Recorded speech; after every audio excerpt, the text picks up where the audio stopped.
Good afternoon, everyone. The media distraction that we're seeing in the last 3 to 4 days only rates as a 3 on my scale as we get into global crop losses and food price increases. Spring blizzard Xanto, I don't know why they even call it a winter storm. Anyway, blizzard warnings for upper Midwest sweeping across the U.S. Great graphic here. Look on the satellite for you. And these blizzard warnings, those are where we grow our crops. Let's take a look at Nebraska. Looks like they're putting a lot of seed in the ground right now. Perfect planting conditions, don't you think? A little bit wider out so you can actually see the fields where we grow our food across the breadbasket of the United States. More snow on the way too, that teal. That's another 40 inches through the 23rd of April. Gonna get a lot of crops in the ground there too. Seasonal totals blowing through the averages. South Dakota, another area where we grow crops. Great planting conditions there. Colorado, blizzard. Nebraska, blizzard. Minneapolis, 23 degrees Fahrenheit. You know seeds just love to germinate at those temperatures. Blizzard conditions verified in all these spots. Notice where we grow our crops. Wisconsin, looking good for the corn production. Temperature gradient map, extremely unusual. More wintry conditions. Spain. They're receiving blizzards also. This is really unusual because look at the snow depths over the last few days. In southern Spain, right here on the map, that pin is where the snows are falling. And so many other locations across Spain as well. Jumping over to France, look at the icy conditions on the roads there as well. This is right near coastal. Italy, blanketed in deep hail. Pavia on the map here for you. Lowlands. Morocco's snows continue. And the Arctic ice is continuing to go right back to the baseline. And as these conditions continue to cool and reduce our crop yields, the media distraction is going to continue to increase. And while you're watching the video, please remember to subscribe to Adapt 2030 and click that bell so you can get the latest updates.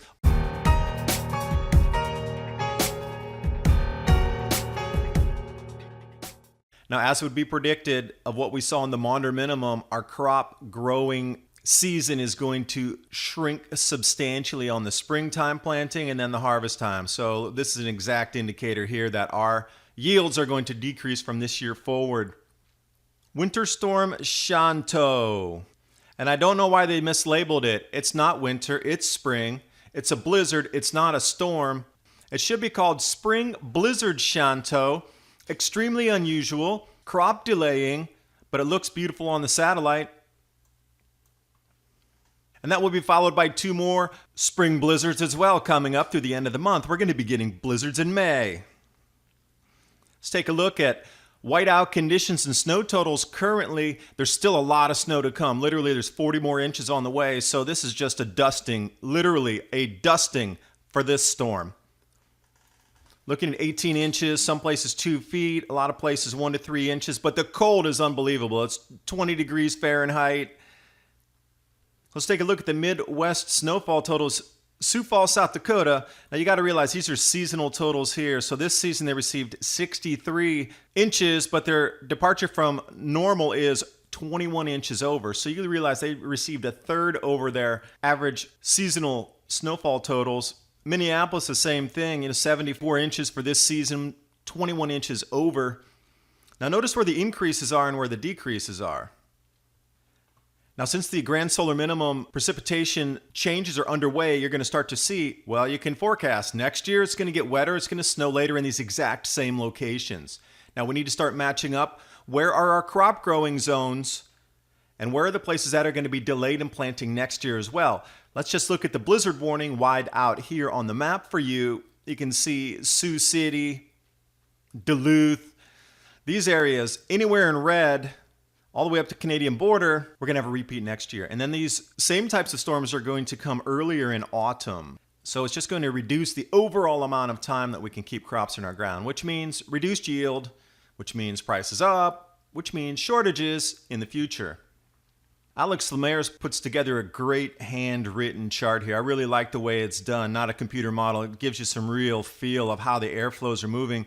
It's so distinct on where the convergence zones are and how everything is in play.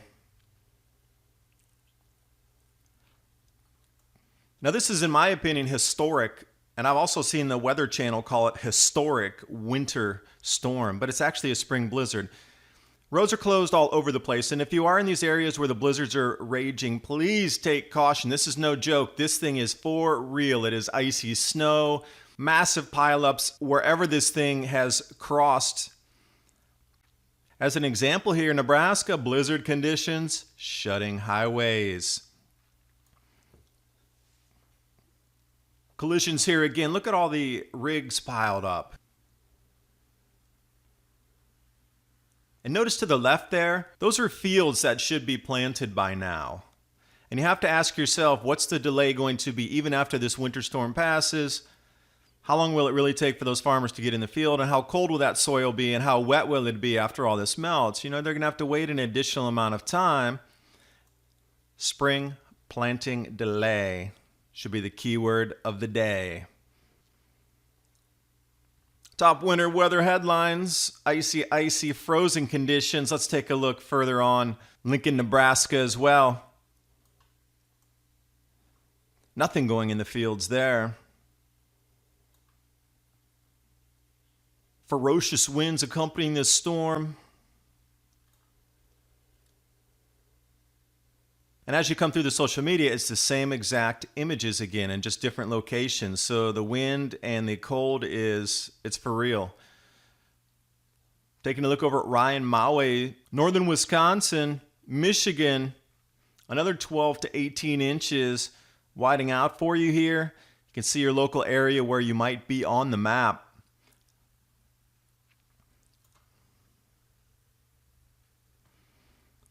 Bring you back over to Nebraska, our grain belt in the U.S. Here looking for another 40 inches of snow.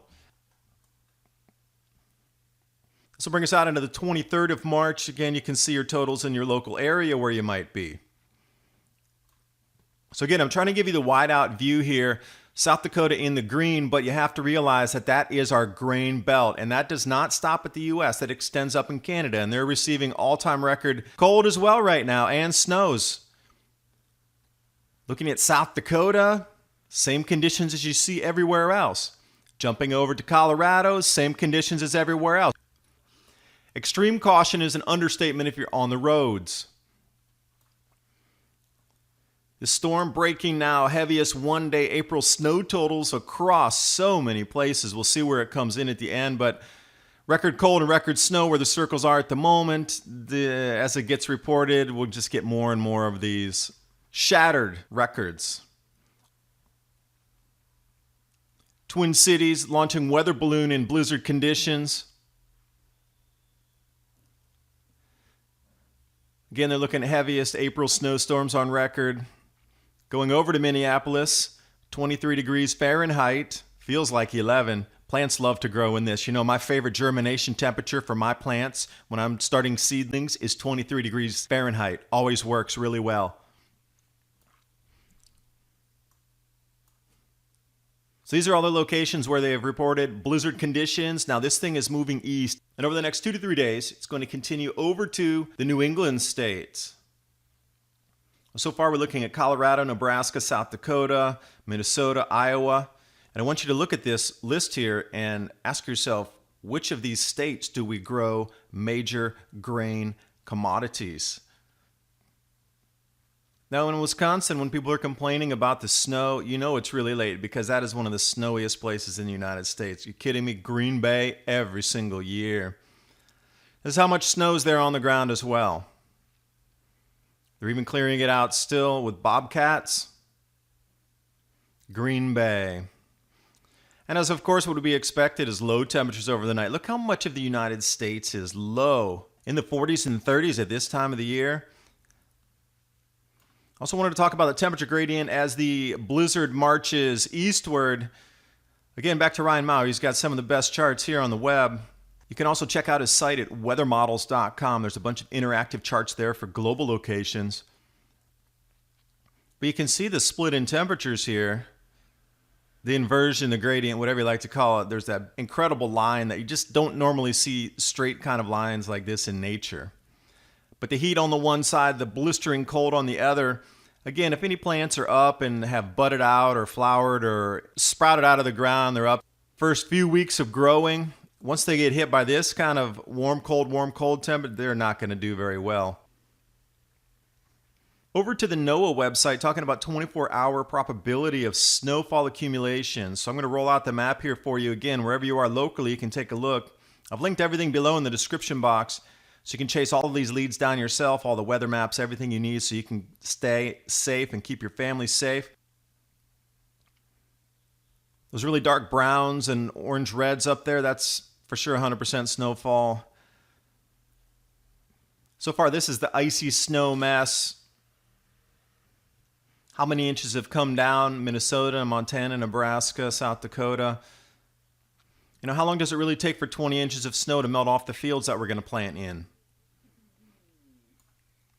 Now, this is just a single location on the planet. Now we need to go to southern Spain and Morocco, take a look at the snows there. This is southern Spain. They've been having a snowstorm and ferocious conditions since the 10th. That's been almost a week. Look at this. Looks exactly the same as the blizzards in the grain growing areas of the U.S. Southern Spain, strong wind and snow whiteout conditions. BBC Weather has an enormous amount of videos covering Spain, so I've just been drawing off some of their screen grabs here.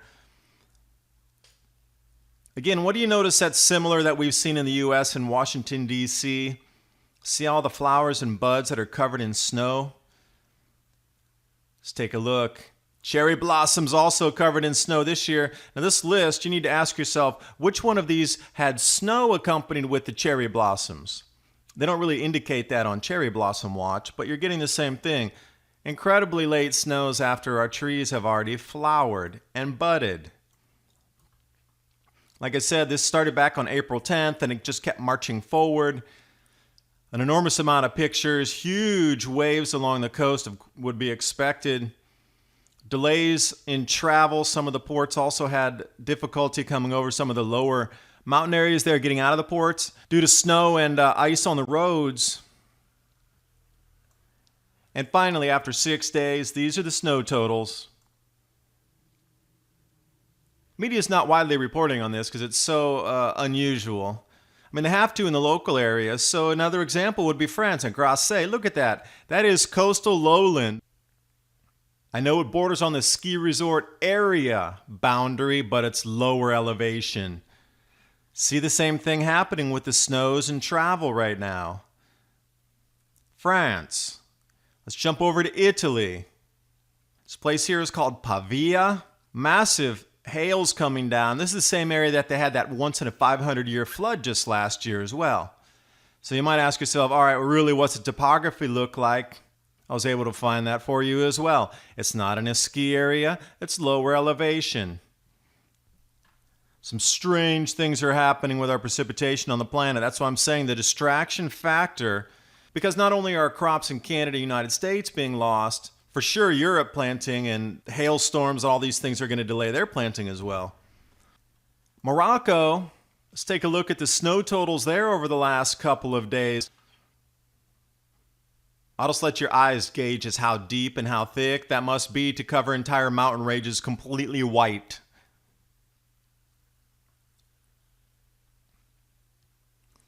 Now jumping up to the Arctic, we're always talking about the sea ice volume. The Arctic's lowest ever. It's never going to recover ever again.